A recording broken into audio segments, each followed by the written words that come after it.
plainly saying to them, I never knew you. Away from me, you evildoers. Therefore, everyone who hears these words of mine and puts them into practice is like a wise man who built his house on the rock. The rain came down, the streams rose, and the winds blew and beat against that house. Yet it did not fall, because it had its foundation on the rock. But everyone who hears these words of mine and does not put them into practice is like a foolish man who builds his house on the sand. The rain came down, the streams rose, and the winds blew and beat against that house. And it fell with a great crash. When Jesus had finished saying these things, the crowds were amazed at his teaching, because he taught as one who had authority, and not as their teachers of the law. So, this verse I think, is talking about us being pleasing to God in our worship and how we live our daily lives. Because we can do things, we can go through I know we say this a lot, but we can go through the motions of church, or worship rather, and we come together as church, and we can sing, we can pray, and we can take communion. But if our hearts aren't truly with God, then that's just in vain, or it's worthless. So, my next verse is Matthew chapter 15. Matthew chapter 15, verses 8 through 9. These people draw near to me with their mouths and honor me with their lips, but their hearts are far from me. And in vain they worship me, teaching as doctrine the commandments of men. So, as you can see here, it's talking about, again, our hearts being far from God, and our worship is in vain. An example of people who worship like this is in Isaiah chapter 58. Isaiah chapter 58, verses 3 through 4.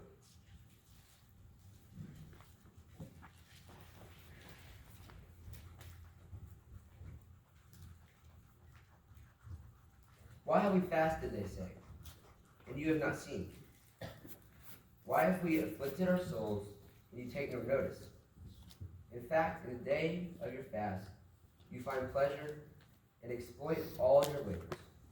Indeed, you fast for strife and debate, and to strike with a fist of wickedness. You will not fast as you do in this day, to make your voice heard on high. So, that's kind of he's talking to them about how they're worshiping, and it says, why we fasted, they say, and God's response is in chapter 59, verses 1 through 2. He says, Behold, the Lord's hand is not shortened, that it cannot save, nor is his ear heavy, that he cannot hear. But your iniquities have separated you from your God, and your sins have hid his face from you, so that he will not hear. So, we need to be careful with how we are worshiping, and that we are not living our lives in vain, and not truly thinking about what we're reading and what we're doing in our lives. And we need to really just pay attention to our hearts. And I know I think my dad's talked about this a lot, but you can't sit in a garage and make the sound of a car and say you're a car. You just can't do that. So if we are living lives like worldly people, but yet we come together to worship as a church, and we say that we're Christians, we really can't. We can't be like that. So let's actually go back to Matthew chapter 7. And this will be the last verse I'll read. So I'm going to read 24 through 27 again. Therefore, everyone who hears these words of mine and puts them into practice is like a wise man who built his house on the rock. The rain came down, the streams rose, and the winds blew and beat against that house. Yet it did not fall, because it had the foundation on the rock. But everyone who hears these words of mine and does not put them into practice is like a foolish man who builds his house on the sand. The rain came down, the streams rose, and the wind blew and beat against that house, and it fell with a great crash.